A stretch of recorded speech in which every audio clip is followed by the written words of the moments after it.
सबसे पहले आपका अपना चैनल एबीपी न्यूज ने आपको बताया अल जवाहिरी से जुड़ी खबर का हर अपडेट हम आपको दे रहे हैं। अल जवाहिरी को अमेरिका ने मार गिराया है। 2 दिन पहले अमेरिका ने अल जवाहिरी को अफगानिस्तान के काबुल में मार गिराया था और आज अमेरिका की तरफ से औपचारिक ऐलान किया गया है और अल जवाहिरी की मौत से जुड़ी एक बड़ी खबर आपको दे दें, बड़ा अपडेट।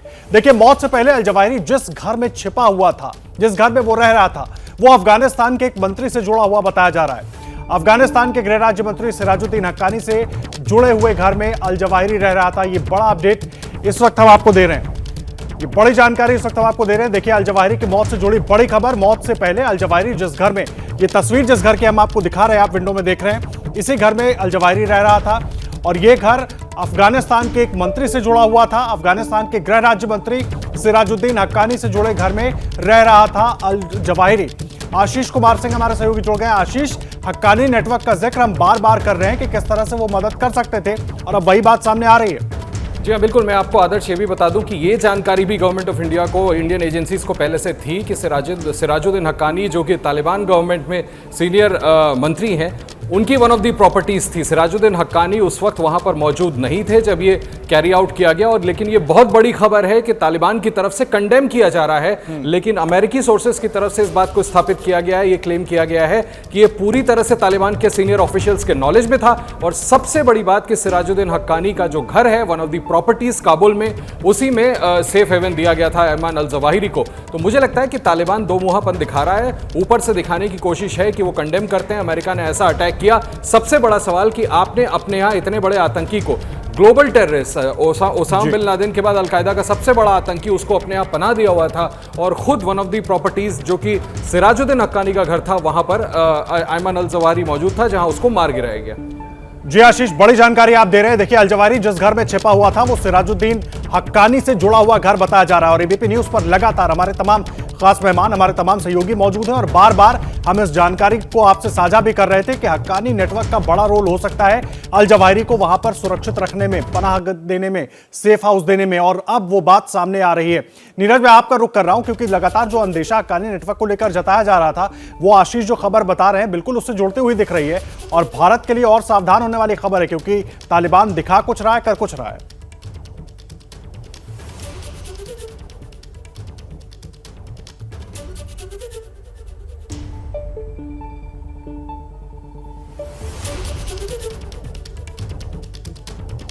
बिल्कुल आदर्श, बिल्कुल ठीक कहा आपने। जैसे कि आशीष ने बताया कि ये जो हक्कानी नेटवर्क का घर था, हो सकता है सिराजुद्दीन हक्कानी का, और पूरी दुनिया जानती है कि सिराजुद्दीन हक्कानी जब तक तालिबान की सरकार अभी नहीं बनी थी अफगानिस्तान में, ये मोस्ट वांटेड टेररिस्ट था, अमेरिका की लिस्ट में था। लेकिन जब ये तालिबान की सरकार आई और तालिबान के साथ दोहा समझौता किया, उसके बाद ही इस सिराजुद्दीन हक्कानी को अमेरिका की जो मोस्ट वांटेड लिस्ट है उसके बाहर कर दिया गया था। लेकिन ये जो टेररिस्ट है पूरी दुनिया जानती है, एफबीआई की मोस्ट वांटेड लिस्ट में था, जो कि अब मंत्री है, तालिबान की सरकार में है। और इसके लिए हम लोग देख रहे हैं कि जो उसका घर है उसी सेफ हाउस में वहां पर रुका हुआ था, अल जवाहिरी रुका हुआ था। ये लगभग बिल्कुल साफ हो चुका है कि ये घर जो है तालिबान सरकार के ही मंत्री का है, सिराजुद्दीन हक्कानी का है, जैसे कि रिपोर्ट्स आ रही हैं। और हो सकता है कि कुछ देर बाद ये कंफर्म भी हो जाएगा कि ये घर सिराजुद्दीन हक्कानी का है और वहीं पर सेफ हाउस था। तालिबान ने पनाह दे रखी थी इस अल जवाहिरी को। और यहाँ पर और थोड़ा सा मैं आपको उस हेल फायर मिसाइल के बारे में बता देता हूँ, जिसके बारे में आप संजीव जी से जानकारी ले रहे थे। ये हेल फायर मिसाइल जो है एयर टू सरफेस मिसाइल है, यानी कि आसमान से जमीन पर मार करती है। अटैक हेलीकॉप्टर्स जो है वो जो है उसमें इस्तेमाल किया जाता है। टैंक को मार गिराने के लिए आईसीडी व्हीकल जो होती है, अमेरिका बनाता है, इंडिया भी इसको ऑपरेट करता है। इंडिया के पास ये हेल फायर मिसाइल है। जैसा कि आपको याद हो कि हमने 22 अपाचे हेलीकॉप्टर्स अमेरिका से लिए थे, उसके साथ ये हेल फायर मिसाइल भी आई थी, उसके साथ लगी।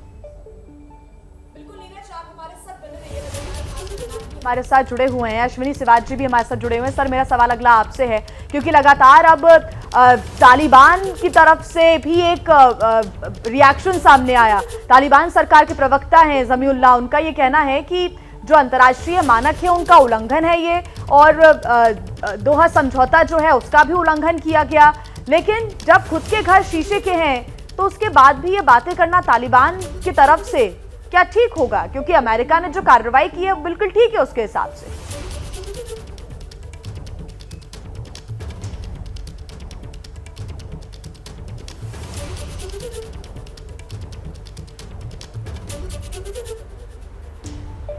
और देखो, अमेरिका ने जो कार्रवाई की है वो बिल्कुल ठीक की है। अगर आप दोहा के एग्रीमेंट देखें तो उसके तहत अफगानिस्तान में तालिबान गवर्नमेंट को यकीन करना है कि वो अल कायदा को श्रेय नहीं दे।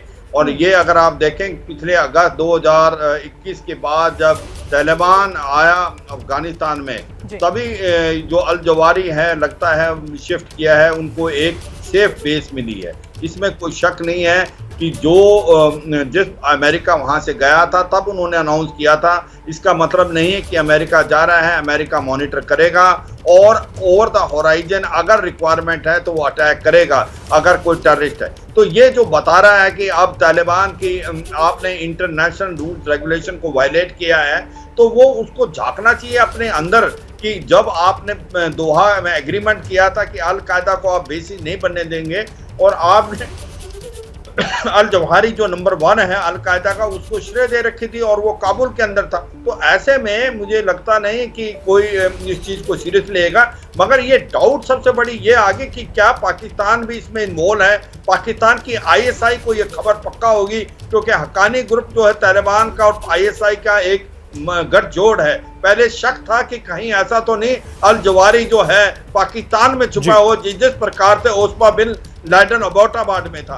मगर फिर बाद में जैसे इंटेलिजेंस एजेंसी से अमेरिका को पुख्ता इंफॉर्मेशन मिली कि वो अभी काबुल के अंदर है, उसको मॉनिटर किया गया 2 महीने तक काफी मॉनिटर करके, और फिर उसको एक बहुत ही प्रिसिशन ऑपरेशन में हेल फायर जो मिसाइल है उसके जरिए इन्होंने मार गिराया और कोई कोलेटरल डैमेज नहीं हुआ। और सबसे इंपॉर्टेंट चीज ये अच्छी बात रही, इसकी ये अच्छी बात रही, ग्लोबल टेररिस्ट को तो मार गिराया गया लेकिन कोई कोलेटरल डैमेज नहीं हुआ, जिस तरह से सिवाज साहब भी कह रहे हैं। और अमेरिका की तरफ से भी पूरी जानकारी खुद जो बाइडेन ने औपचारिक तौर पर दी है।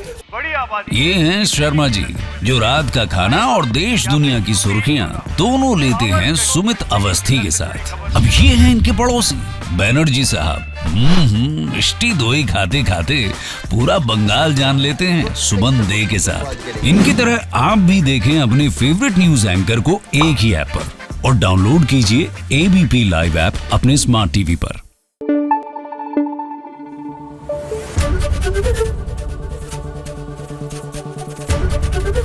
ABP न्यूज आपको रखे आगे।